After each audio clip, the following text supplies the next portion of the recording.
Tiongkok punya sejarah panjang membangun negaranya. Pertanyaan mendasar, bagaimana Tiongkok memodali negara tersebut untuk bisa membangun negaranya? Cara yang sudah 6 presiden lakukan sejak zaman Soeharto hingga zaman Lord saat ini, cara membangunnya berdasarkan pemikiran ahli ekonominya, pola pikirnya kurang lebih seperti begini. Menggunakan surplus perdagangan dan hutangan. Dalam perdagangan, maka negara harus surplus baru bisa membangun. Surplus alias lebih banyak ekspor dari impor. Inilah yang disebut surplus perdagangan. Kalau perdagangannya tidak surplus, maka membangunnya pakai foreign direct investment, pakai uang negara lain, pakai teknologi, bahan, dan tenaga kerja negara lain. Pertanyaan sekarang, kalau neraca perdagangannya surplus, uang yang pegang itu pihak swasta atau pihak pemerintah? Ya benar, pihak swasta yang berdagang yang pegang. Tapi apakah masyarakat tahu bahwa kalau surplus keuangan yang surplus adalah pihak swastanya? Jawabannya, masyarakat banyak yang tidak tahu dan tidak akan dibikin pinter alias tidak akan dibikin tahu.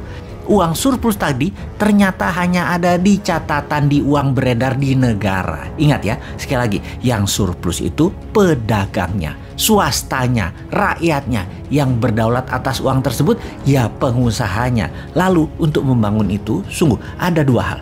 Pihak swasta yang membangun dan juga pihak negara atau pemerintah yang membangun. Fungsi suatu pemerintahan negara sesungguhnya adalah mempermudah swasta berkarya.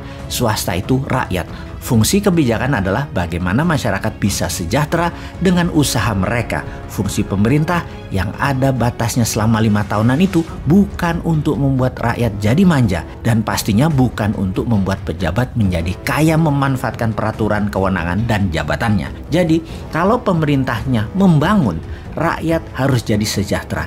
Dan rakyat harus yang mengerjakannya. Dan pastinya yang dibangun adalah sarana mempermudah kehidupan bermasyarakat dan bernegara. Kemudian apa yang dilakukan sudah 6 presiden di Indonesia selama 40 tahunan mereka menjabat selama ini? Samakah dengan Tiongkok bangun selama 40 tahun ini?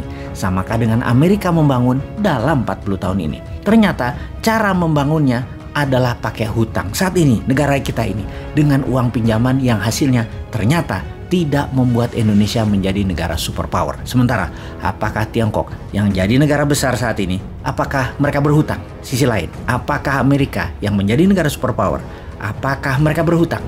Amerika pakai printing money di dalam membangun. Tiongkok juga pakai printing money di dalam membangun. Namun, di dalam berdagang, Amerika dan Tiongkok baru pakai hutangan. Jadi, kalau sebuah negara berhutang dan selalu berhutang, sesungguhnya pemerintahnya sedang berdagang, bukan membangun dan memajukan ekonomi serta membangun martabat negara. Oke, balik ke topik, namun kita tidak diskusikan rinci dulu mengenai printing money. Ini jadi bahan untuk buat buzzer yang berotak cetek yang hanya bisa nyinyir tanpa solusi itu, dan mereka berlindung di balik power sementara penguasa yang mengatakan printing money itu salah. Ngomong-ngomong, rekam digital itu kejam loh. Bahan untuk menghajar buzzer rupiah nanti pada saat para pembayarnya nggak njabat lagi, nggak punya power, itu banyak banget. Kalau ngebayangin nasib mereka ke depan, serem. Apa enaknya ya hidup mereka nantinya ya? Wis, rasah dilanjut ngomongi buzzer mata duitan itu. Intinya kita balik ke pelajaran dasar membangun negara Amerika sejak tahun 71, di mana Amerika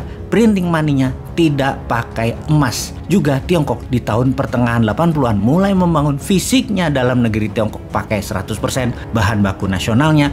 Tiongkok yang membayarnya juga pakai printing money. Yang nasional, yang dalam negeri membangunnya dibayar renminbi yang dicetak berdasar proyek. Yang ekspor menerima dolar, baru pemerintah Tiongkok berani pinjam dolar. Mulai melihat perbedaan Newmind berpikir. Pemahaman Newmind akan printing money itu bukan hal yang baru di Amerika dan Tiongkok, tapi hal baru jika dibandingkan dengan para pejabat 6 presiden sejak zaman Soeharto hingga saat ini. Bahkan kaum Newmind berani bilang, yang ada di etalase politik 2024 yang mau jadi presiden baik dari pihak incumbent ataupun oposisi juga meniru 6 pemerintahan yang lalu yang kita sebut old mind tadi. Sementara New Mind pasti meniru cara Tiongkok dan cara Amerika di dalam membangun dalam negeri, yaitu pakai printing money.